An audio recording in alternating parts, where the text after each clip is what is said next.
Self-improvement is a necessity. It's non-negotiable. Back in my earlier YouTube days, I did a video sharing how self-improvement changed my life. And not just that, this entire channel has been sort of a way of me recapping things I've learned over the years, just through my lens. I share my notes on things, whether I may be right or wrong, because I don't particularly care one way or the other.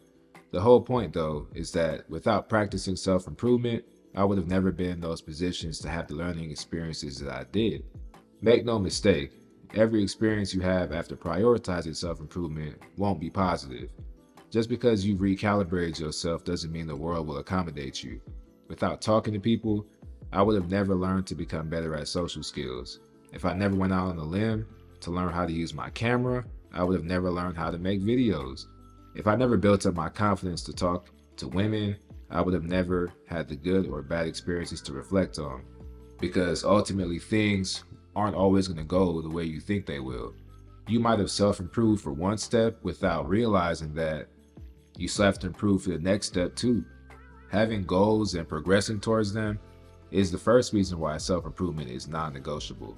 Without practicing to get better in different areas of life, becoming stagnant it's real easy. Your mental health, your physical health, which, by the way, fellas, make sure you get your medical and your dentals and your vision checkups regularly. Emotional awareness, abstract imagination, speech and social skills, technical skills. These are all areas that can be improved upon if you just focus on them. But again, without that willingness to grow, it's almost like you lack your purpose in general. And you'll just settle into whatever feels comfortable at the moment or whatever you're doing right now. The next reason why I think it's non-negotiable, and this applies specifically and especially to men, you can't just fall back into a position where somebody's going to help you or take care of you. No one is coming to save you, for comparison's sake. And I say this with love, but if a woman is really struggling in life, she has way more options than you, generally. She can date more intentionally and hope to find a sucker, provider, or someone to just help her out or take on her situation and give her a softer life, right? She can also maybe monetize her interactions with men, find a man willing to pay a bill in exchange for some companionship, or even nowadays they got things like OnlyFans accounts and TikTok Live, Cash App. It's a lot of ways they can go about it. They can even exchange sexual favors for money or some good old prostitution or whatever they call it nowadays. you know, I guess if she's really ambitious and really resourceful and gets into the right spaces, maybe just a little bit of luck, she might catch a baller or a high-income man slipping and just so happen to maybe pop up with a baby and get that financial security for the next 18 to 25 years. In fact, there are quite a few ladies who make a great living doing this nowadays, but I digress. Men, on the other hand, we don't really have these options to do a lot of these things. Some guys maybe might be able to find a loophole or maybe a lucky situation, but for most of us, it's not really going to be a thing. Additionally, there's no short height empowerment. There's no empty pockets empowerment, no awkward empowerment, no chubby cheeks empowerment. There's no take me as I am positive movement for us as men. So you got to kind of figure out and find strength in your current and future state. But ultimately, I think being in a position of self-sufficiency is much better in general because you won't have to rely on changing people's mind to have a stable situation. As time moves forward, one thing I've really come to understand is that keeping your mind in the right place is the most important thing. You need to know what you're doing, why you're doing it, and whether or not it's constructive to you. Because the last thing you want to indulge yourself in is dead-end activities, mindsets, and just things that aren't conducive towards your success.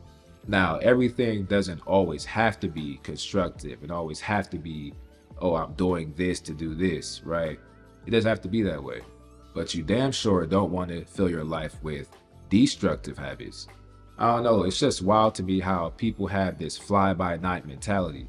They're ruled by their vices, they accept ignorance to maintain bliss, they conform to whatever they're expected or supposed to do or be. When you adopt things that are destructive to you, it turns into a 1 step forward and 2 steps back type of thing. Probably not the best way to go. I say all this to say, Having a game plan, a scouting report, a general approach to everything you do is like a cheat code. An example of this is like basketball. It's my favorite sport. And the part that most people skip over is that every team and a player has a scouting report. The idea is essentially, we're going to do this at this particular time. If that doesn't work, we'll do this. They have a plan. It's similar to going to the gym and knowing what exercises you're going to do for the next 2 hours. Or if you go to a restaurant, you know what type of food you're looking for just based on your selection of the restaurant itself. But when you ask certain people what they want to get better at, it's like I don't know. The thing is, generally, I feel like you have to know where you're starting at and where you want to finish at too. So having that personal scouting report for yourself is definitely an important thing. And just for me personally, I think it puts me at a sense of ease and just helps me keep things more simple. But like I said, man, self-improvement is definitely non-negotiable. Just gotta find a way. It's just the way I see it. So yeah, I'll wrap things up here. If you're interested, sign up for my newsletter where I share notes just like this straight to your inbox. Drop a comment if this video made you think.